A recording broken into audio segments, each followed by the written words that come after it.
at least sort of developing infrastructure to invest in crypto or be a part of crypto. And I believe that they understand something maybe some of us don't. So I'm just sitting on my crypto. It's a long-term investment. I wish they would just kind of stop so that we can go ahead and get to the business of making money. So I don't know how long Coinbase is going to have these problems. It's just kind of sad. All right. Oh yeah. No problem, Vince. It's no apology necessary. You can put more questions in there. Leave your if you want me to definitely put the questions at the top of the list. If you leave them in the Woofoo form, if you log in at the blackstockmarketprogram.com, there's the link there where you can leave me questions. So that's a good way to make sure it gets to the top of the list. All right. So and if you have a question, put it in the Q&A section. If it's in the chat, I may or may not see it. So let's see here. Travis, SPY and BOO, is it an index fund or a mutual fund? I believe that SPY is an ETF and BOO, I believe, is a mutual fund.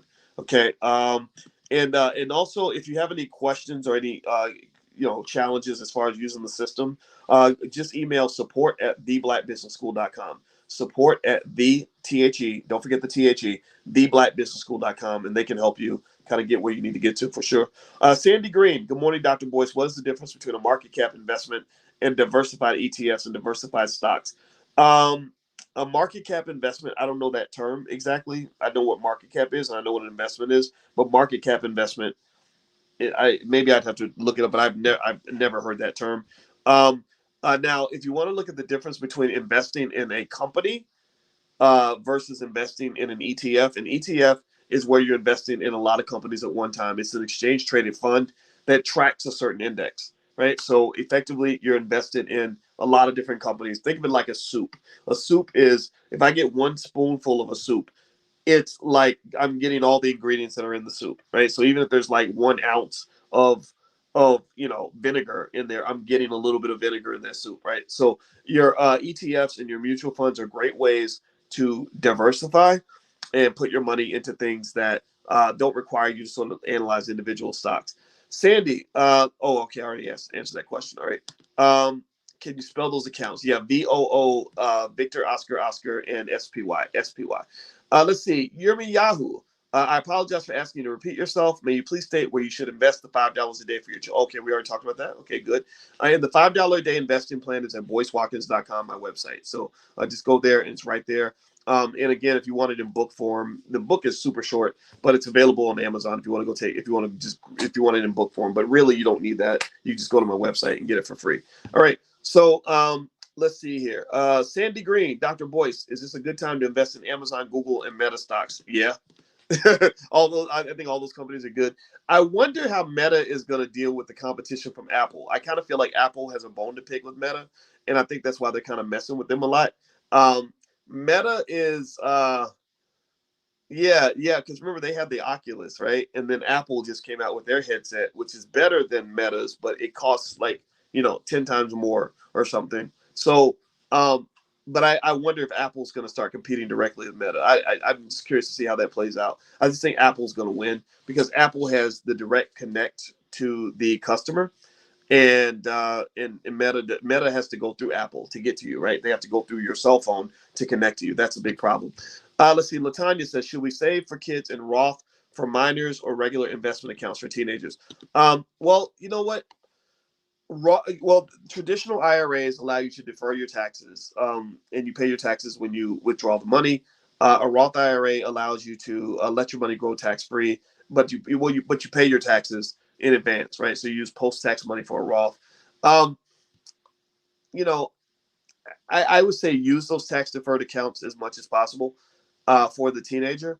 Even if you use a taxed account, it's still better than doing nothing, right? So I wouldn't allow something like the tax situation to make you say yay or nay to doing that. We should all invest for ourselves. We should all invest for our kids.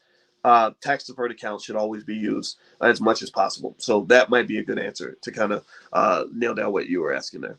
Let's see, Sandy, are there any defense stock markets that you would suggest as a stock to look into at this time? Well, if you log in at the blackbusinessschool.com, I have the list of what Dr. Boyce is buying. So there's plenty of stocks in there. So you can take a look at some of those. In terms of defense, I don't know if you're talking about military defense or just stocks that are defensive in nature. Let me see. I think I own some shares of Boeing, but I don't know how well it's doing. I haven't kept up with it. But that might be, something to look into in terms of a company that knows how to make money. And so, or a good way to buy into that stock could be a time where maybe if the market starts to dip, that might be a good time to get in. One of the things that you should know about as well is I was reading this morning. There's an analyst who says that he thinks that this market is going to crash or have a major correction. A correction is basically a crash, kind of like a crash, but crash is kind of more definitively devastating, whereas a correction just means that the current prices on the market are not correct and that you have to correct those prices. So if you see a stock that's trading at 60 and then they release their earnings numbers and the price drops to 50, some would say the stock crashed, but technically it's just a correction. It doesn't mean the company's garbage. It doesn't mean that you can't make any money. It just means that the market used to think that the stock's price, that the valuation was $60, but now with this new information, they're correcting their previous assessment. So now with the correction, the price drops to 50. So it looks like a crash, but actually that could be a buying opportunity. Okay. So I'm going to tell you this before I even read some of this. I believe that if this guy is right, that the market's going to drop, which he could be right. I think that there's some merit to his argument. That's a buying opportunity. Because between now, I would be stunned if you talk about between now the next 18 months. I'd be stunned if the stock market didn't go up in the next 18 months. I'd be absolutely stunned by that. So let me read here. This is from Mike Wilson and Morgan Stanley. Here's what Mike has to say. I'm going to read some of this and I'll give you some context. He says he's sticking with his bearish call for a tactical correction despite the recent rally driven by tech stocks. Quote, hotter but shorter cycles persist. We continue to forecast an earnings recession this year that we don't think is priced. So what he's saying is that he believes that companies are going to start reporting lower earnings, which is going to pull stock prices down. He believes that the market has not already incorporated this into current stock prices. He believes that the market is wrong, which again is a really risky thing to say because a lot of the theories on finance say that the market tends to be right, but I don't believe that. I think the market could be wrong. But he's saying that they're clearly wrong. He's saying that there's this information out there that company earnings are going to drop, the consumer is going to weaken, and I've seen I've seen some evidence of this that consumers are just not, shall we say, they're just not doing as well. They're not as resilient as they were before. And in fact, actually, some of you may have seen that Joe Biden. How many of you saw that Joe Biden is going to start making you pay your student loans again? Anybody else see that? The student loan deferrals that happened during the pandemic are coming to an end. And so some people believe that when Joe Biden starts forcing you to pay your student loans, well, that's going to cause some problems in terms of consumer spending. So basically, this could cause the stock market to crash because one of the things that is amazing about America is that we just spend money like crazy. Americans are really well trained. I mean, almost to the point of being brainwashed to spend our money. And I didn't know this until I went to, in 2006, I did a research visit at the Center for European Economic Research in Mannheim, Germany. And one of my colleagues who was German basically said to me that he's blown away by how much money Americans spend. He said in Germany, he said we pay more in taxes than you do. We have lower incomes than you do, but we save 5 times more than you do. So basically, when I heard that, what it made me think about is all the different ways they go into making consumption and buying things like part of your culture, and they start this very early. So ultimately, the stock market could crash if the consumer is no longer able to keep on with their buying addiction. Who is it? Ray Dalio, who's a really smart guy. I really like Ray Dalio. Ray Dalio pointed this out. He's been saying this for a while. He basically says that he makes the argument that consumers, to feed their addiction, think of it like a crack addiction. So consumers, in order to feed their crack addiction, to spend, they basically keep doing it, even if their income drops and corporations stop paying them as much money as they did before. But they still keep spending. And then what eventually happens is that they run out of money, right? So then when they run out of money, banks come along and banks say, "Oh, don't worry about it. We'll finance you. We'll fund you. We'll give you the money you need to keep your spending habit going." Right? So you get your crack on credit, right? The dope dealer says, "Don't worry. You can just owe me. You just owe me." Right? So ultimately, when that dope dealer is offering you credit on your crack, well, what's a crackhead going to do? A crackhead's going to keep on smoking because they're not thinking about the future. They're thinking about the present. They're not into delayed gratification. They're into instant gratification. That's why they smoke crack. So effectively, to some extent, the consumer. So the consumer keeps going into debt, deeper and deeper in debt, and they keep buying. And what happens is that the economy keeps moving. And corporations are making record profits, and the stock market's just doing these amazing things. Well, eventually the system can't sustain itself. Eventually it breaks down. So eventually the consumer can't get any more credit. The consumer realizes that they're way over their head. They can't keep paying insane amounts of rent. They can't keep borrowing to maintain a lifestyle they can't afford. They're eventually forced into some sort of frugality. And they argue that the student loans could be part of that catalyst that pushes the issue for the consumer. And when that happens, what you're going to see is that companies like Target and others, Target, which is already going through a lot because they're dealing with a boycott from some ads that they ran, but Target and some other companies are going to start losing money because consumers are just not going to shop as much at retailers. So he's saying that this is going to occur, and when it does occur, it's going to cause the market to drop. Um, I don't think that he's wrong, but at the same time, he could be. So I would say to you, keep your eyes open for a market correction. If you see one, then that could be a great buying opportunity because these companies go down, but they don't go out. They're constantly adjusting. There's a lot of pressure on them to make money, and they know how to do it well. So here's what else he says. He says that the widely followed strategist, so this guy is followed by a lot of people. He predicts the S&P 500 to finish 2023 at 3,900, which is 9% below where it is right now. I think that's a little too bearish. I don't agree with that. Excuse me. His forecast is well below the average of 4157. So most Wall Street strategists are predicting that the S&P 500 is going to stay flat. Most of them are predicting that it's not going to go up much further in 2023, but a lot of people are predicting that 2024 is going to be just beautiful. So what strategy does that lend itself to? Well, if I'm a consistent investor, then I'm going to use every extra penny I have to just buy into the market now because the S&P is here.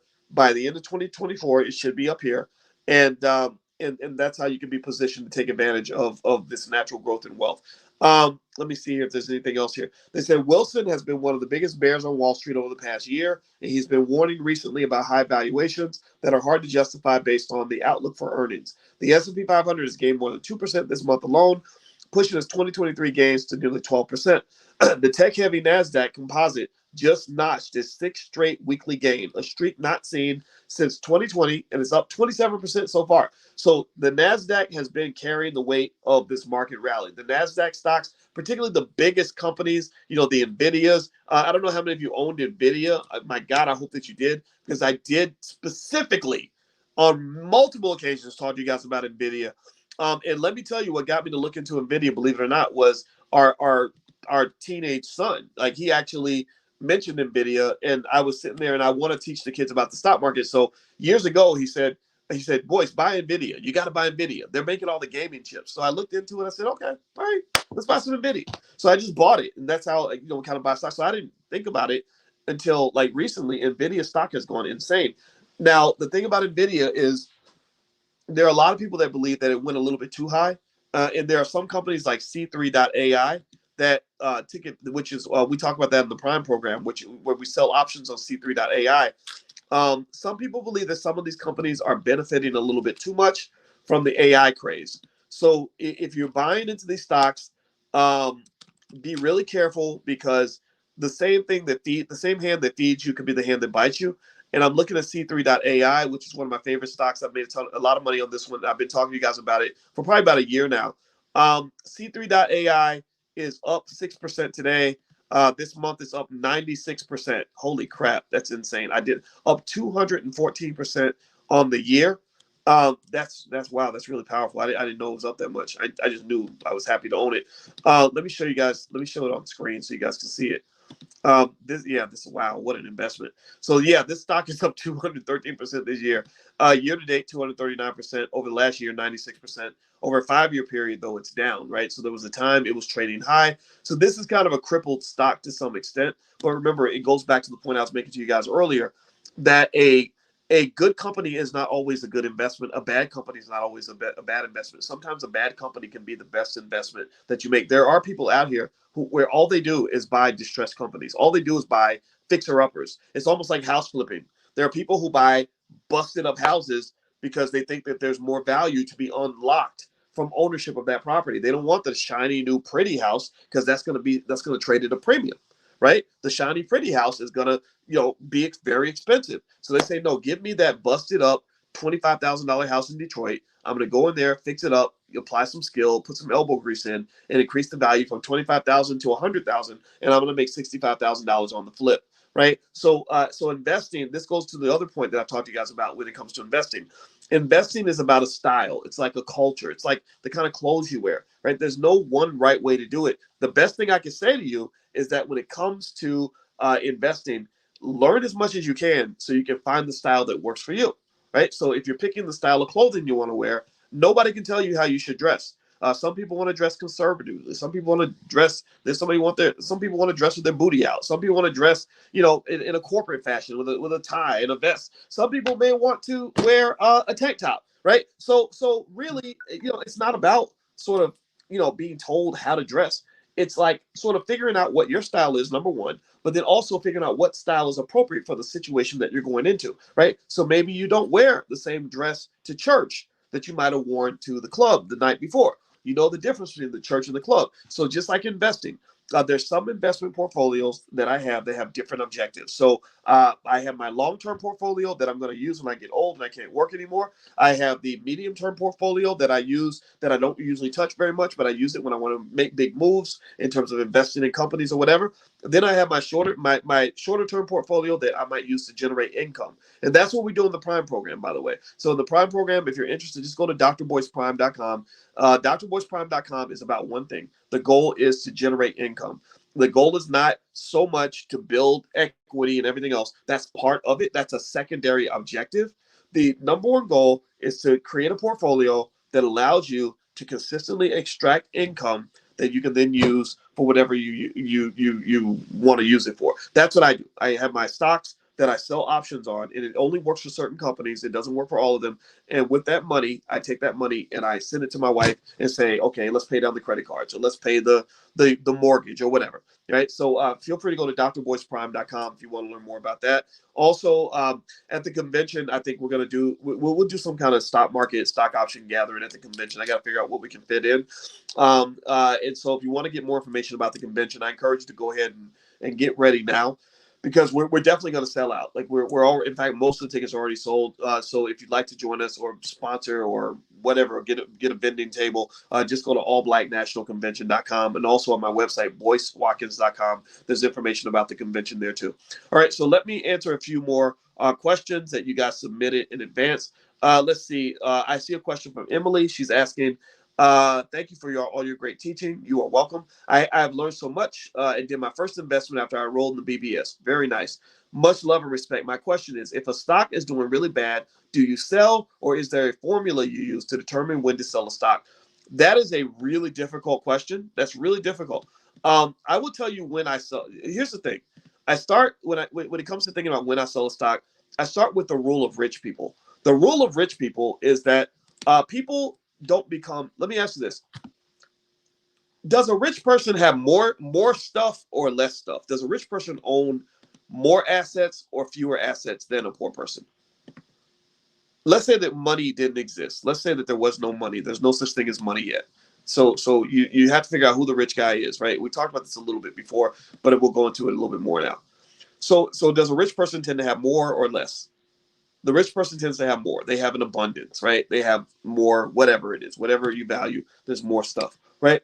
So to get more stuff, you got to kind of be an accumulator, right? So a person who has a hoarding personality, who accumulates things, they're going to tend to be wealthier than a person who gives things away, right? So if you hoard and you protect what you have, then you're going to have more stuff, which means theoretically you're going to be richer. If you're constantly giving things away, you're very generous. You're giving to others, but you're not giving to yourself, so you end up being depleted, right? And this even applies even from a social standpoint. They say that some of the most depressed people in America are like pastors and counselors because they're giving so much to other people that they deplete themselves, right? They're constantly like there for everybody else, but they get drained, right? So that's the first principle you start with when you talk about investing. So one point that I start with when I'm thinking about a wealthy mindset is I want to accumulate as much stuff as possible and try not to give a lot of it away. And if I give it away, there has to be a good reason for me to give it away. Or in fact, the goal is to maybe even make it an investment as opposed to just charity, right? Even with my kids, when they want money from me, I say, "What am I investing in? What are we accomplishing here that's going to make us all better off when I give you this money? Because I don't want you to give you this money so we can just waste it. Let's figure out how we can do something with this money where it's going to pay the family back, right, in some meaningful way, right? So effectively what I would say is when you're talking about when to sell your stock, I only tend to sell my stock for two or three reasons. I sell if I find a better investment, if I think that there's some other place for my money that will give me a better return on investment, like if I see a real estate deal and I want to sell some stock to buy some real estate, I might do it then. I might sell if I need the cash. Sometimes things happen. This is why you own assets, is it gives you financial security. Well, what do you remember? Security is protecting you from something. What are you being protected from? Well, you're being protected from this monster called life. Like life can be beautiful, but sometimes it can be ugly, right? This monster comes in and tries to break in your house and disrupt your spirit because this problem occurs and you need money in order to solve it. So financial security means I have all these assets here so that if the monster of life comes and tries to attack me, I can defend myself. Right. So accumulate. So that's the second reason I might sell is if I just need the cash. Um, a third reason I might sell is for diversification purposes, right? So, for example, with Nvidia stock, there was a guy on TV who owned Nvidia, and they were talking about Nvidia because Nvidia was just kind of the place to be with AI. And they said, "You sold Nvidia. Why did you sell your Nvidia stock?" And he said, "I didn't sell it all." They said, "Well, do you think the stock is going to go down?" He said, "No, I think it could go up." They said, "Well, if you think it's going to go up, why would you sell?" He said, because I don't want to have all my more than a certain percentage of my money in one place. So you diversify. So in 2020, when the stock market was going to the moon, all I do is talk about the stock market. That's a big thing for me, right? When it was going to the moon, I started selling. I said, when the party gets crazy, I don't want to be a buyer. I want to be a seller. So I started selling some of my stock, shaving it off the top, and I put a bunch of that money into real estate, right? I did that because I realized I was overexposed in the stock market and underexposed in real estate. And so you got to, when you see things going up, when you see things going well, a smart investor doesn't just keep a cool head, right? Remember, fear and greed are your enemies. If you get too caught up in fear or greed, you're going to lose money, right? But another thing a smart investor does is when things are going good, they say, okay, what could go wrong? And how do I use this opportunity to protect myself? Like it's summertime. I need to start storing nuts for the winter because winter is always coming. A crash is always coming. A decline is always coming. So when you have that relative in your family who tells you, "Oh, well, the stock market is going to crash," right? You say, "Absolutely, of course it's going to crash. It crashes all the time." Right? So you protect yourself, right? So those would be three reasons I sell. Remember that wealthy people have that buy, borrow, and die strategy that we talked about in class, where they buy stuff, they hold it, and when they need money, they borrow against it. They don't sell it because if you sell it, you have to pay taxes. Rich people don't like taxes; they're allergic to taxes, and so they borrow against it, and then they die, and they pass it to their kids. So really getting that money to the finish line is really the main goal. But you could have, obviously like anybody else along the way, you want to enjoy your money too, and I think that's perfectly fine. So those might be some reasons that you might want to sell. But and then sometimes people sell for tax loss reasons too. Like if you're making money, a lot of money on the left side, and you have a big loss on the right side, you might sell your dead stocks at the end of the year so you can write that off on your taxes. So that's another reason why some people sell. Or or more simply put, if you just think it's a bad company, you don't like, the dynamics of the company, it's not your cup of tea, maybe it's too volatile, maybe you're just sick of watching it go down, or you don't believe in the stock anymore, I think that's okay too. All right, so let me see, next question. Okay, so Donald, your question is about covered call options. We talked a little bit about options earlier. I'd rather wait until prime class to kind of hit options. So bring that question to prime class. drboyceprime.com if you want to join us when we talk about selling options and making money, stuff like that. Let's see here. Next question. Okay, because I do see, Donald, that you did ask if you have $100,000 to invest in stock that you can sell options on, how much money could you make per week from that investment? It depends on how you look at it, but I don't think that, say, $2,500 a week is out of the question. So literally, you could generate $70,000 to $100,000 a year in income off a $100,000 investment if you pick the right stocks and if you protect your portfolio in the right way. So that means that some of your money would go toward buying the stock, some of it would be going toward protecting your investment with puts to make sure that you don't get hammered at the market drops like Coinbase is doing right now. But yeah, I don't see a reason why a person can't make at least $50,000 a year off a $100,000 investment if you take that strategy. So just feel free to join us in class. drboyceprime.com is where you can go if you'd like to join us. Polly says, I just finished paying off my credit builder loan for 2 years. Now they're giving me two options: one, pay out my money, or two, I can leave it as a CD or let it mature. Okay, so you have a credit builder loan, you just paid it off, and they're letting you they're giving you the option to pay out your money. Um, okay, I don't know what you mean by pay out your money. If you pay off a loan, I guess I'm not sure what money you're referring to, but I guess leaving your money in a CD, that's a slow conservative way to grow your money. There's nothing wrong with that. If you are a conservative person, then CDs can be fine. They're paying more than they paid before. But if you are a person that wants your money to grow a little bit faster, or you're willing to take a little bit of risk, then maybe you can get a hold of your money and invest that in the stock market. I like to kind of be in control of my money. I don't really necessarily like my money locked up for long periods of time. Liquidity is something I enjoy. So, it's kind of up to you, because remember, if you lock your money into the CD or whatever, there is, you're giving up time for money, right? They're basically saying, let us hold your money for a certain amount of time so we can use it to do whatever and make money from your money.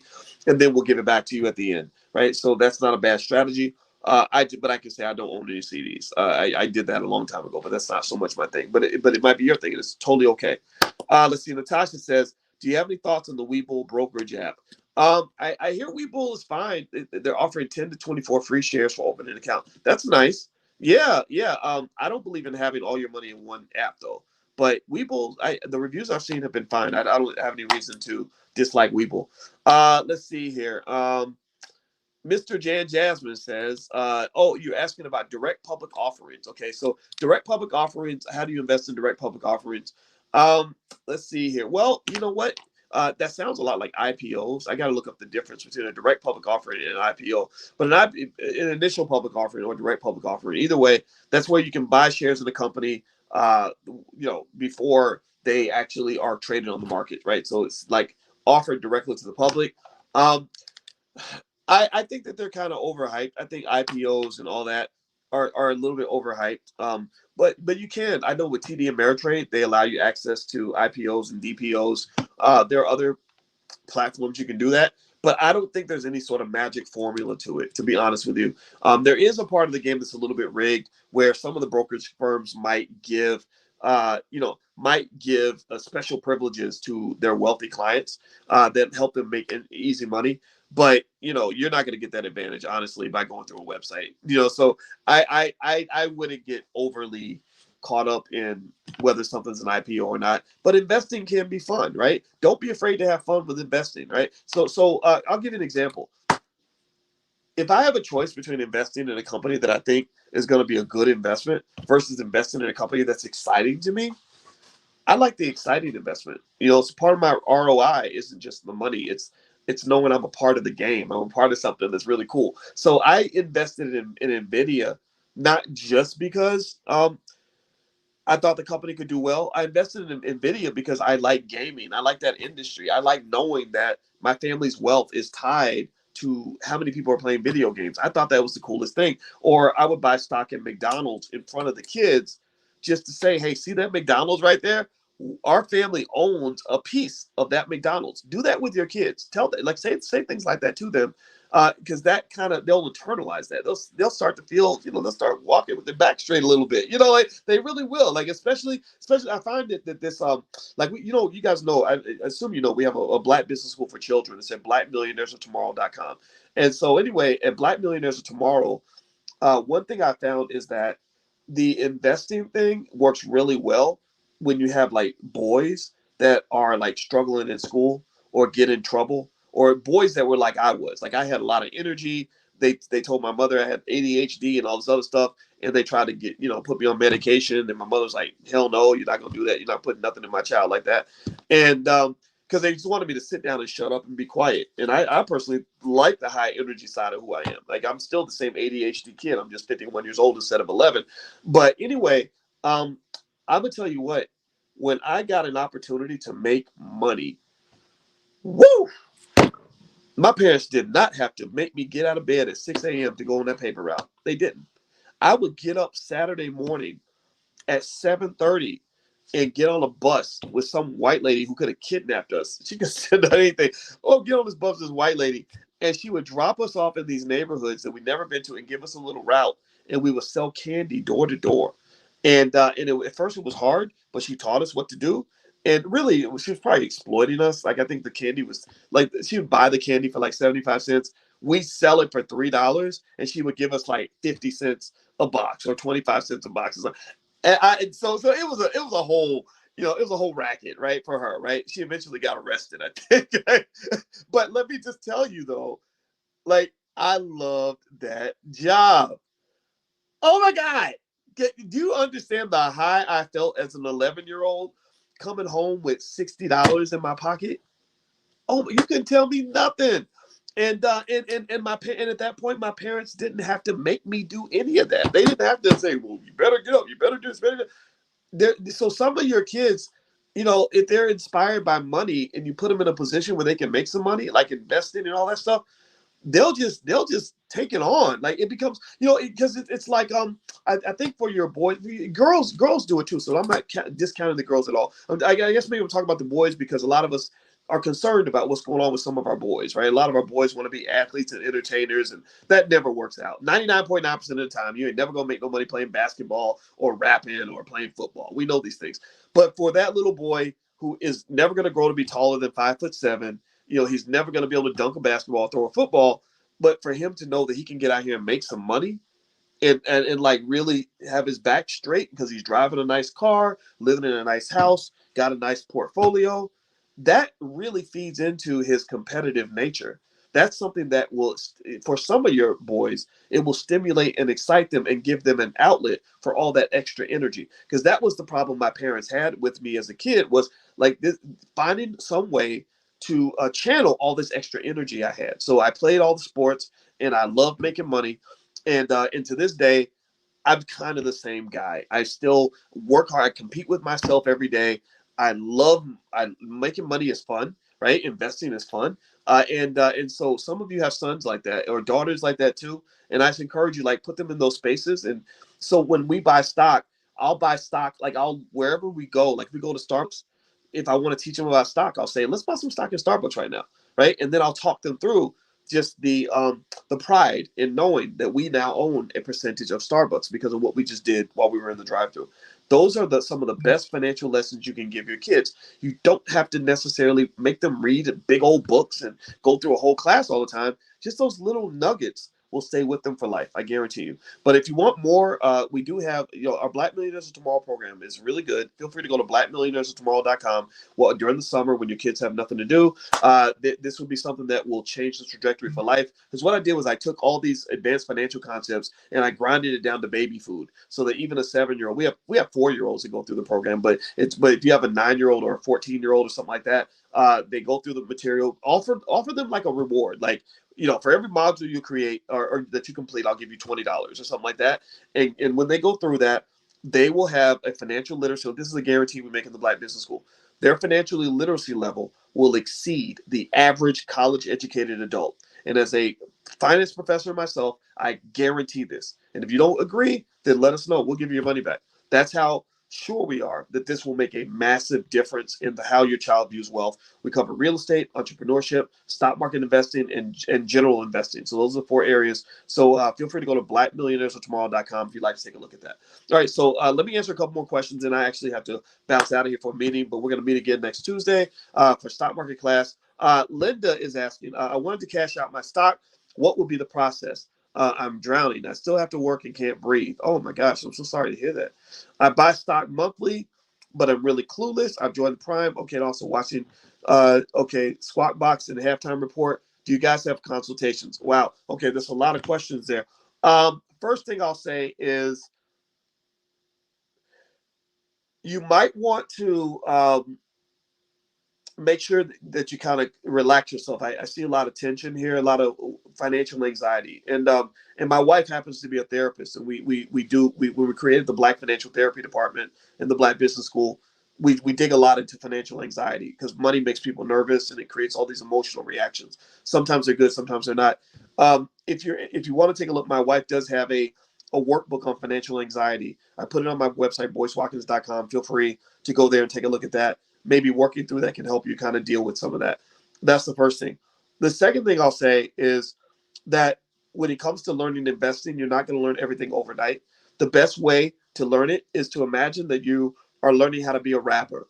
So imagine if I said, I want to be a rapper. I know I have a lot of friends that are rappers, Killer Mike and Ice Cube and guys like that, right? So if I called them and said, hey, I want to be a rapper, it's not like I would go take a class on how to be a rapper. That's not going to work. I can't walk in. I also can't just walk in the booth and, with my lyrics and just start rapping. Well, what would I do? Well, I would just hang out with a lot of rappers. I would watch documentaries about hip hop. I would just be around it, right? Learn the culture of hip hop. Learn how rappers walk and talk and swag and how they change their voice in certain lyrics and just kind of become, let the culture become a part of me. So the same thing is true when it comes to becoming an investor. Just spend time in that space. Keep watching Squawk Box. Keep watching Halftime Report. Even if you don't understand it, that's okay. Just keep on taking in information. Keep having those conversations. If there's conferences or gatherings you can go to those gatherings. Form a family investment club. Talk about things you learned. And eventually it'll start to sink in. And then also the last piece of advice I give you is don't overthink it. That's the biggest thing. Don't overthink it. I know people who become millionaires that know nothing about finance. And all they did was they followed the Burton Malkiel model from this book, A Random Walk Down Wall Street in 1971, where he showed monkeys how to invest. And the monkeys threw darts at a wall. They literally threw darts at a wall and randomly picked stocks. And the monkeys had more wealth than some of the Wall Street experts. They also built more wealth than every person who didn't invest. So the biggest mistake you can make when it comes to investing is to not invest at all. Do not let fear stop you from investing. That's like me saying, I can never drive a car because I don't know anything about how to put a car together. I don't know anything about how a car works. I don't know anything about how to engineer a car. You don't need to know all that. All you got to do is know how to sit your butt in the steering wheel and drive, and just don't crash into stuff. Like take a driving course. You can take a 2-day driving course and learn how to drive, right? So with investing, think of it the same way. And then as you go along, you have the option of learning more. The more you learn, the more you can fit your style to match what you're trying to do. But don't let that fear cause you to make the most fatal mistake you can make as an investor, which is wasting time. The reason some of you, if you grew up broke, this is my last point, then we're going to be done for today. If you grew up broke, if you grew up struggling, if you grew up without resources, the number one reason you grew up without resources, in addition to the fact that racism and all that was very real, is because a lot of time got wasted. A lot of time got wasted. If you were born in the 1980s, somebody could have started investing for you in the 1940s and the 1950s, just buying little shares of stock here and there, here and there. And those assets would have grown into an amount of money that would have put you in a position where you never have to work for anybody for your whole entire life. But what happened? Well, they didn't know what was going on. They didn't know how to invest. They were intimidated by it. They thought investing was for white people, or maybe they were so busy struggling that they didn't have time to think about putting money to the side. But I can tell you, for those of you that had grandparents who thought that way, who could see that vision, you're probably doing very well financially. I'll give you a good example. This is the model for what you're going to build for your family over the next 2 or 3 generations. This is your 2070 model. This is what your grandkids are going to get to see. Okay, let me tell you about this family. True story. Um, in fact, I'm gonna be honest with you and tell you that this is actually my wife's family. And when I said that I know people who don't know anything about finance who became millionaires or very wealthy, my wife is one of those people. She does not, she doesn't talk about it much, but she's not interested so much in the financial stuff I talk about. She's interested in the emotional, psychological aspect of it. But when I talk about stocks and bonds and mutual funds, it goes in one ear and out the other. It bores her. But she had a grandfather who in 1945 started buying these savings bonds for his family, and he also bought some property in the south side of Chicago. Maybe he spent, $8,000 or something on a building or something. It was big. And uh, two interesting things that happened in that family that I thought was fascinating was, number one, by the time Alicia got to age where she was trying to buy property, those savings bonds her grandfather bought in 1945 had grown to such a massive amount of money that she was able to use that as a down payment on her first property. Put